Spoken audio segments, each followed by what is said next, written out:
Hi friends, welcome to my channel. ఈరోజు వీడియోలో చాలా టేస్టీగా ఉండే అడై దోశ రెసిపీని ఎలా ప్రిపేర్ చేసుకోవాలో చూద్దామండి. పిండిని గ్రైండ్ చేసుకునేటప్పుడు కానీ దోశను వేసుకునేటప్పుడు కానీ మంచి స్మెల్ వస్తుందండి. దోశ టేస్ట్ కూడా చాలా బాగుంటుంది. ఈ అడై దోశ కొంచెం డిఫరెంట్గా ఉంటుందండి. టేస్ట్ కూడా బాగుంటుంది. అందరూ తప్పకుండా ట్రై చేయండి. ఇక లేట్ చేయకుండా ఈ అడై దోశ కోసమని పిండిని ఎలా ప్రిపేర్ చేసుకోవాలో వీడియోలోకి వెళ్ళి చూసేద్దాము. ఈ పిండి కోసమని ఒక గిన్నెలో అరకప్పు వరకు మినపగుళ్ళని వేసుకోండి. అలాగే అరకప్పు వరకు పచ్చిశనగపప్పుని కూడా వేసుకోండి. తర్వాత దీనిలోనే అర టీ స్పూన్ వరకు మెంతులను కూడా వేసుకొని ఈ గిన్నెని పక్కన పెట్టుకోండి. ఈ గిన్నెని పక్కన పెట్టిన తర్వాత ఇంకొక గిన్నెని తీసుకుని దానిలో ఒక కప్పు వరకు బియ్యాన్ని వేసుకోండి.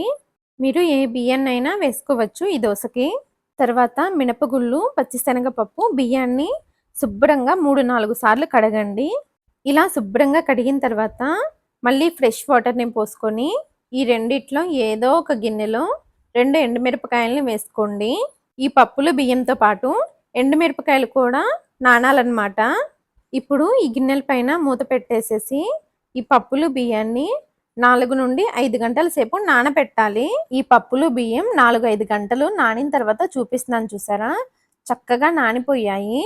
ఇప్పుడు పప్పులు బియ్యంలో ఉన్న వాటర్ మొత్తం తీసేసి ఒక మిక్సీ జార్ తీసుకొని ముందుగా మినప్పప్పు, పచ్చిశనగపప్పుని గ్రైండ్ చేసుకోవాలి. ఎండుమిరపకాయలను కూడా దీనిలోనే వేసేసుకోండి. తర్వాత తగినన్ని వాటర్ పోసుకొని పిండిని బాగా మెత్తగా గ్రైండ్ చేసుకోవాలి. ఇప్పుడు ఇలా గ్రైండ్ చేసుకున్న పిండిని ఒక గిన్నెలోకి తీసేసుకోండి. తర్వాత ఇదే మిక్సీ జార్లో బియ్యాన్ని కూడా గ్రైండ్ చేసుకోవాలి. బియ్యంతో పాటుగా 1/2 కప్పు పచ్చి కొబ్బరి ముక్కలు, 1 ఇంచి అల్లాన్ని పైన పొట్టు తీసేసి వేసుకోండి. అలాగే ఒక పచ్చిమిరపకాయని ఇలా తుంచి వేసుకోండి. మీడియం సైజులో ఉన్న ఒక ఉల్లిపాయని కట్ చేసి వేసుకోవాలి. 1 రెమ్మ కరివేపాకు, అర టీ స్పూన్ జీలకర్ర, అర టీ స్పూన్ వరకు ఇంగువని వేసుకోండి.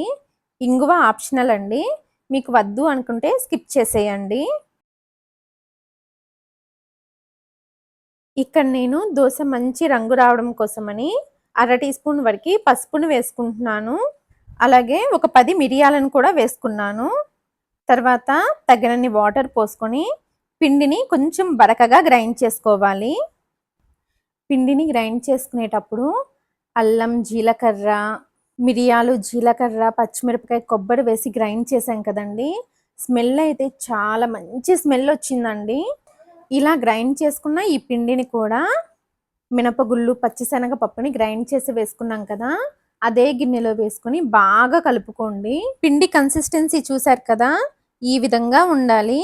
మరీ పల్చగా ఉండకూడదు, అలానే మరీ గట్టిగా ఉండకూడదు. వీడియోలో చూపించాను కదా, ఈ విధంగా ఉండాలి. మనకి దోశల పిండి అయితే రెడీ అయిపోయింది. ఇప్పుడు దోశలు వేసుకోవడానికి స్టవ్ పైన దోశల పెనాన్ని పెట్టి పెనాన్ని మీడియం ఫ్లేమ్లో హీట్ చేసుకోవాలి. పెనం వేడైన తర్వాత కొద్దిగా నీళ్లు చల్లుకొని పెనాన్ని టిష్యూతో కానీ కాటన్ క్లాత్తో కానీ క్లీన్ చేసేసేయండి. తర్వాత వెంటనే మంటని లో ఫ్లేమ్లో పెట్టుకొని 1 నుండి 1.5 గరిటెడు వరకు దోశ పిండి వేసుకొని దోశని వీలైనంత పల్చగా స్ప్రెడ్ చేయండి. దోశ వేసుకునే ముందు పెనానికి ఆయిల్ని అస్సలు రాయకండి. ఆయిల్ కనుక రాసారంటే దోశ వేసుకునేటప్పుడు పిండి మొత్తం గరిటెకి చుట్టుకుపోయి దోశ అస్సలు సరిగ్గా రాదండి. దోశని వేసుకున్న వెంటనే ఫ్లేమ్ని మీడియంలోకి మార్చేసేయండి. తర్వాత దోశ పెనాన్ని అటు ఇటు తిప్పుకుంటూ దోశని ఈవెన్గా కాల్చుకోండి. దోశ పైన తడి మొత్తం మారిపోయిన తర్వాత కొద్దిగా ఆయిల్ని వేసుకొని దోశని కాల్చుకోండి. దోశని కాల్చుకునేటప్పుడు హై ఫ్లేమ్ అస్సలు పెట్టకండి, మీడియం ఫ్లేమ్లోనే దోశని కాల్చుకోండి. దోశ చూసారా, ఇలా ఒకవైపు చక్కగా కాలిన తర్వాత దోశని రెండో వైపుకి తిప్పుకోండి. దోశ రెండో వైపు ఎక్కువగా కాలాల్సిన అవసరం లేదండి. ఒక అర నిమిషం దోశని రెండో వైపు కాల్చుకొని మీకు నచ్చిన షేప్లో దోశని ఫోల్డ్ చేసుకొని సర్వింగ్ ప్లేట్లోకి తీసేసుకోండి. ఇదే విధంగా మీకు ఎన్ని దోశలు కావాలంటే అన్ని దోశల్ని వేసుకోండి. కానీ దోశని వేసుకునే ప్రతిసారి పెనాన్ని మీడియం ఫ్లేమ్లో హీట్ చేసుకొని పెనం పైన కొద్దిగా నీళ్లు చల్లి టిష్యూతో కానీ కాటన్ క్లాత్తో కానీ క్లీన్ చేసి వెంటనే మంటని లో ఫ్లేమ్లో పెట్టి దోసపిండి వేసుకొని వీలైనంత పల్చగా స్ప్రెడ్ చేసి తర్వాత మంటని మీడియం ఫ్లేమ్లో పెట్టి దోస పెనాన్ని అటు ఇటు తిప్పుతూ దోసని కాల్చుకోవాలి.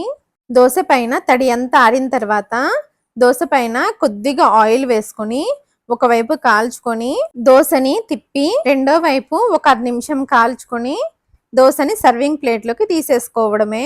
ఇంతేనండి, చాలా టేస్టీగా ఉండే అడై దోస అయితే రెడీ అయిపోయింది. ఈ దోస టేస్ట్ అయితే చాలా బాగుంటుందండి. ఈ దోసల రెసిపీని మీరు కూడా తప్పకుండా ట్రై చేసి మీకు ఎలా వచ్చిందో మీ ఫీడ్బ్యాక్ని షేర్ చేయండి. ఈ దోసల రెసిపీ కనుక మీకు నచ్చినట్లయితే నా ఛానల్ని లైక్ చేసి షేర్ చేసి సబ్స్క్రైబ్ చేసుకోండి. Thanks for watching.